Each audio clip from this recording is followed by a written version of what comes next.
ব্যারাকপুরে বন্দুকরাজ, লাঠবাগানে রাখা সেখানে পুলিশ ব্যারাকের সামনেই চলল গুলি। শূন্যে 3 রাউন্ড গুলি চালানোর অভিযোগ উঠেছে। মত্ত অবস্থায় 3 জন যুবক গুলি চালায়। লাঠবাগান পুলিশ ব্যারাক, তার ঠিক সামনে গুলি চলল। শূন্যে 3 রাউন্ড গুলি চালানোর অভিযোগ। মত্ত অবস্থায় 3 জন যুবক গুলি চালায়।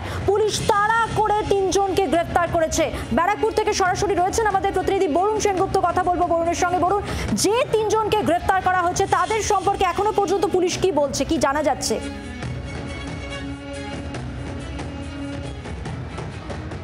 দেখো, এই 3 জনই কিন্তু খর্দা এলাকার বাসিন্দা। এর মধ্যে একজন রয়েছেন আরমান আনসারি, তিনি কিন্তু ল কলেজের অর্থাৎ লয়ের ছাত্র, তিনি কিন্তু আইনের ছাত্র। একদম আমি যেখানে দাঁড়িয়ে রয়েছি সেই জায়গায়, অর্থাৎ এই যে রাস্তা বিটি রোড, ঠিক তার উল্টো দিকে যদি আমি দেখি, এইখানে কিন্তু লাঠবাগান পুলিশ ব্যারাক।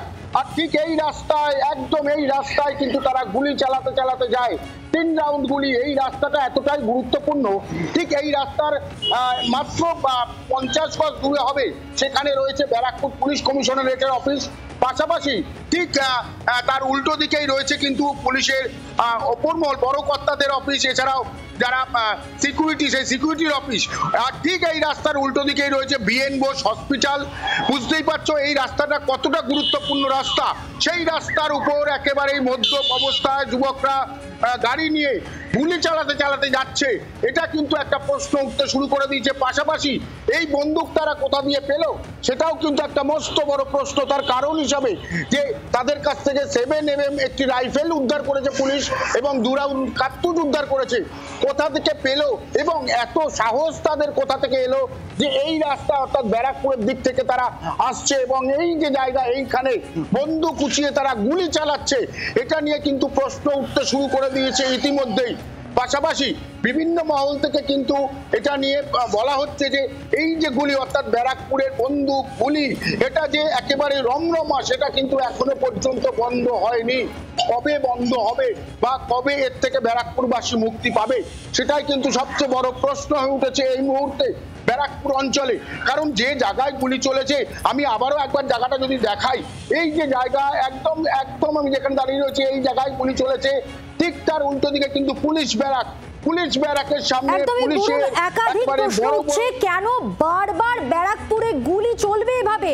আর একেবারে প্রকাশ্য দিবালোকে দুষ্কৃতীদের এত সাহস আসছে কোথা থেকে? এইখানেই তো প্রশ্ন, যেখানে পুলিশ ব্যারাকের ঠিক সামনে শূন্যে গুলি চালানো হলো এবং মত্ত অবস্থায় 3 জন যুবক এটা করে বেরিয়ে চলে গেল। পুলিশ তাড়া করে যদিও ওই 3 জনকে গ্রেফতার করেছে, কিন্তু এই ঘটনা তো ব্যারাকপুরে নতুন নয়।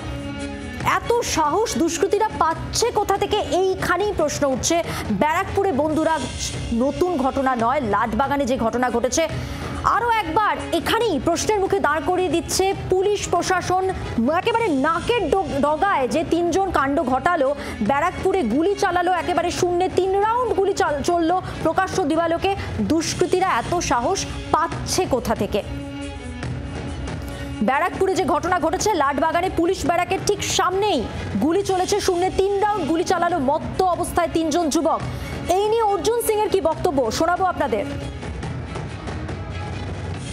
যখন থেকে এই শাসন এসছে ততক্ষণ ধরে এই শাসনের ব্যবস্থার মধ্যে ক্রিমিনাল ক্রাইম পুলিশের একদম পুলিশের নাকের নিচে এই ক্রাইম গুলো হচ্ছে। আর এদেরকে পুলিশই মদত আছে। আজকে এরা অত বাড় বেড়ে গেছে কি পুলিশ কেউ পাত্তা দেয় না। কারণ যে ক্রিমিনাল একটা সময় পুলিশের ভয়ে পালিয়ে বেড়াতো, সেই ক্রিমিনালকেই পুলিশ সিকিউরিটি দিয়ে রেখেছে। ব্যারাকপুরে 400 অপরাধী যারা তৃণমূল তাদেরকে নেতা বানিয়েছে, তারা সিকিউরিটি প্রোভাইড করে, তাদেরকে সিকিউরিটি দেওয়া হয়েছে।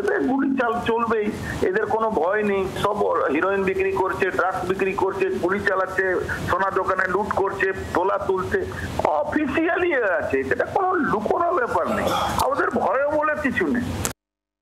অর্জুন সিং এর বক্তব্য আপনাদের শোনালাম। এবার তৃণমূল সাংসদ পার্থ ভৌমিক রয়েছেন আমাদের সঙ্গে টেলিফোন লাইনে, কথা বলবো পার্থবাবুর সঙ্গে। পার্থবাবু, ব্যারাকপুরে বন্দুকরাজ, লাঠবাগানে ঠিক পুলিশ ব্যারাকের সামনে 3 রাউন্ড শূন্যে গুলি চালালো মত্ত অবস্থায় 3 জন যুবক। আর এখানেই প্রশ্ন উঠছে যে দুষ্কৃতীরা এত সাহস কোথা থেকে পাচ্ছে? বিজেপির যেটা বক্তব্য, অর্জুন সিং যেটা বলছেন যে পুলিশের মদত রয়েছে এই গোটা ঘটনায়। পুলিশের মদত রয়েছে আর পুলিশে অ্যারেস্ট করছে। আবার পুলিশের ব্যারাকের সামনেই গুলি।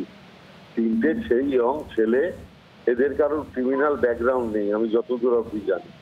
তারা মদ খেয়ে মদ্য অবস্থায় এটা করেছে, পুলিশ সঙ্গে সঙ্গে অ্যারেস্ট করেছে। আগে অর্জুন সিং এর সময়ে অর্জুন সিং এর ক্রিমিনালরা দাপিয়ে বেড়াতো, কেউ অ্যারেস্ট হতো না, বুক ফুলিয়ে ঘুরে বেড়াতো। এখন কেউ অন্যায় করলে, ক্রাইম করলে অ্যারেস্ট হচ্ছে। এটা হচ্ছে অর্জুন সিং এর সময়ের ব্যারাকপুরের সাথে আজকের ব্যারাকপুরের পার্থক্য। বাংলার আওয়াজ, বাঙালির আবেগ, জি 24 ঘন্টা।